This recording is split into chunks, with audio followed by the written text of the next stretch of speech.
Well, you can gather from my attire that autumn or the fall has arrived with vengeance. This morning we've had a start, probably can't say over the back, with a very, very misty start, but the sun's out now, so hopefully it'll burn off and turn into a decent day.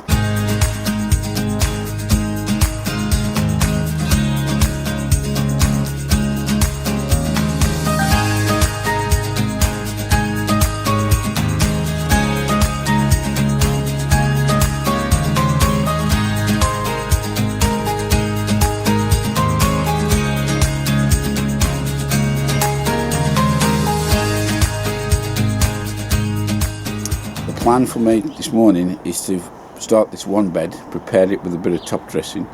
I found some nice rotted cow manure. I'm just going to sprinkle on the top, lightly fork in, and then we can get on with the planting of the garlic. Going back 3 or 4 weeks ago, I was watching one of Mark Davidson's videos and he said he'd run out of elephant garlic, so I got in touch with Mark and I said send him some of mine because I've got quite a fair bit.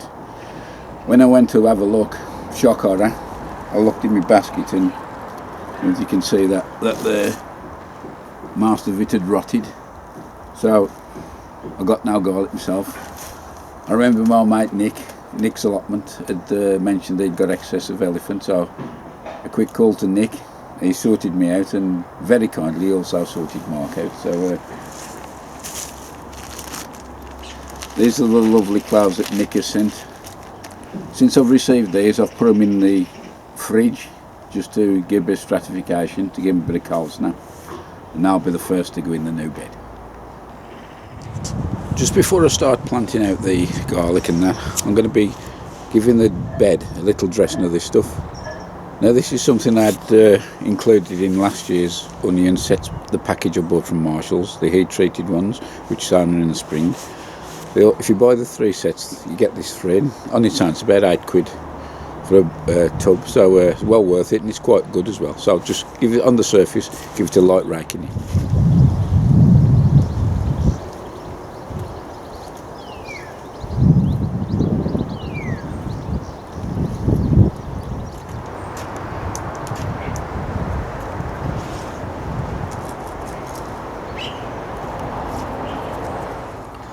These are the cloves of garlic and elephant garlic. I'll be planting them probably about 9 inches, 8 to 9 inches apart.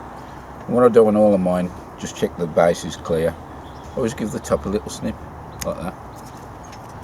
And then I'll plant out. I'll go down about, so the bulb's about 2 inches below the soil. Just pop it in, like that. Cover it up. And that's all there is to it.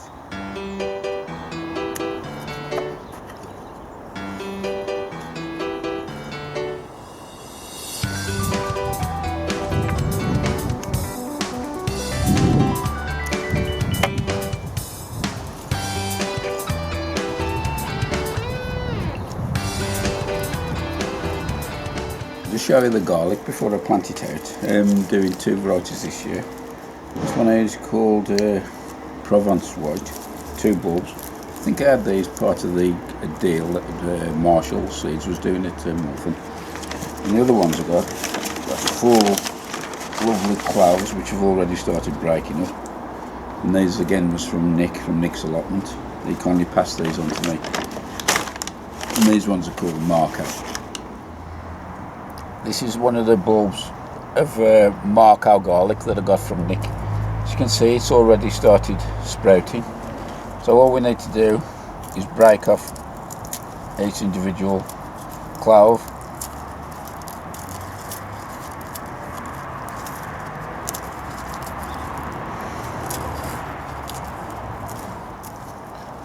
And tidy them up, then we're ready for planting. I'm about to plant the garlic cloves in now, and these have already sprouted. Otherwise I'd trim the top off like normally do. I've marked my line, and usual rules, I plant these about between 4 and 6 inches apart, and depth wise probably about the depth of the bulb below the soil, or the clove it is in this case, and say 6 inches apart. The other thing to remember and all is once these start shooting up, you might get the birds start to pull them out the soil. So as soon as I've got the bed completely planted, I'll be putting a net over the top.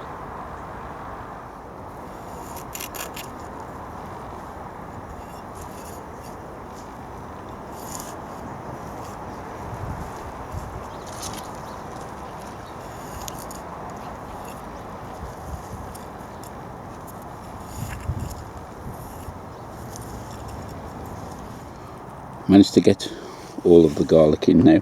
There's 8 cloves in a row, and I've done 6 rows. There's 4 rows of Marco. Just don't know if I can zoom you into the. I'll put some little lollipop sticks on the end, and I've still got these to put in, pop them down. But I thought I'd better show you just before I sink them down. And the final 2 rows here, I've already covered one up. These are carcass and white.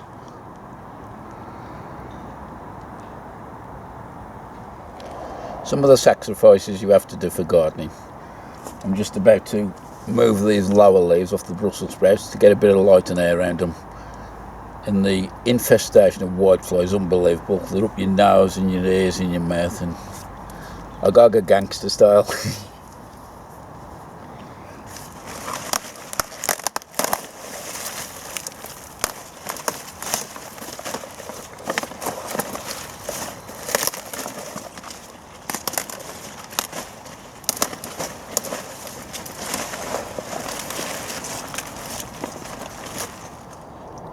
That's all of the bottom leaves removed now from the sprout plants, and hopefully that'll get a bit more light into them, a bit of more air around them, and bring them on a bit quicker.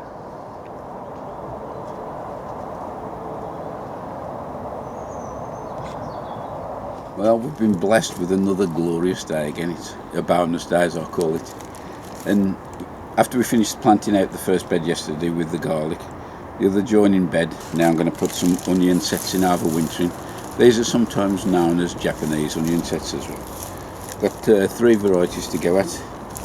This one here is called Radar. There's a red one here called Electric. And the last one is ones I got from, I think it's King Seeds, loose. And these are Shakespeare. Because of the low sun, it's difficult to film the bed because of the contrast. But basically I've prepared the bed the same as I did the first one there, with a light dusting of onion fertiliser. And I forgot to mention yesterday I also put on the top some rock dust, and I've lightly raked that in, and I'll be planting straight into the bed. I'm not sure how well you'll be able to see this because the sunlight's quite harsh. I've put 9 drills down the length of the bed, and using 4 to 6 inch spacing I've managed to get 9 across here. That's a total of 81. So I'll do 3 rows of each variety. The first ones to go in are going to be these Shakespeare, and usual rules, make sure the basal plate goes down, and you want to plant these so that the tip is just at the top of the soil. So the first one will be going in. I'll use my finger as the dibber.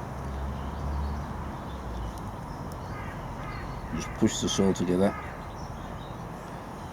I'll see you when I've finished.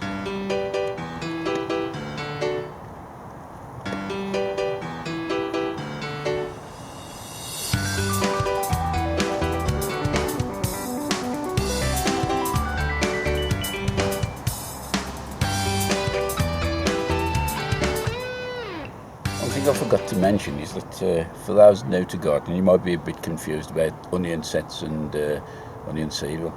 Well, an onion set is something which has not been allowed to mature fully, and there's obviously advantages of using sets. You get a quicker start than planting from seed, but the disadvantage is a lot of onion sets will actually bolt or send the seed head up, which then renders the onion useless. But during the summer you can actually buy sets which are called heat treated, whereby they go through a process where the sets subject to a heat for a certain amount of time, and what it does, it actually kills the embryo inside the onion, and then that prevents it throwing a flower spike up. So that's all there is to onion sets. The ones we're planting now are a special type, and so these are actually bred for going over winter. Another thing which is worth mentioning, and I didn't do before, is when you do get your onion sets, either from the garden centre or through mail order, is don't just open the bag and plant them straight away. It's well worth opening and actually inspecting it every set, because some of these, I don't know if you can see that one there, it's like very squidgy. That's not going to go anywhere, so that's a reject. The other thing to do is when you get them out, any loose skin on them, just rub them between your thumb and your finger to remove that. And like I've said previously, I actually trim the tops, and then you're good to go planting. There's a well-known saying, practice what you preach. And the last thing I said when I'd finished this bed was I was going to cover it with netting. Well, because it was late finishing, the sun was going down, I thought I'd do it first thing. It looks like our friendly allotment fox has beat me to it, and he's already dug a few up.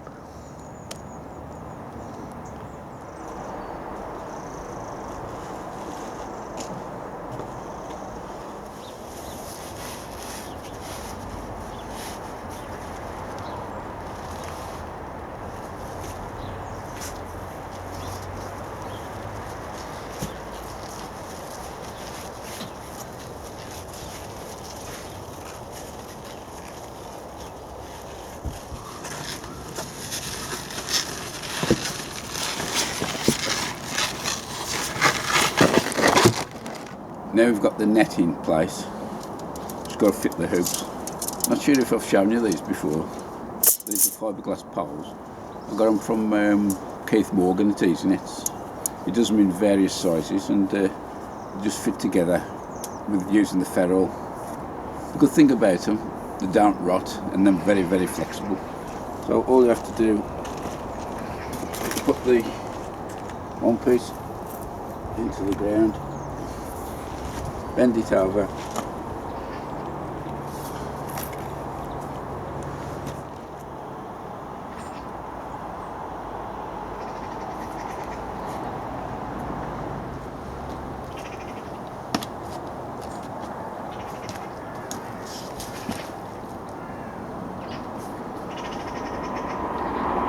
just putting a bit of string tying in between all the hoops, just to tie them in so they don't splay apart.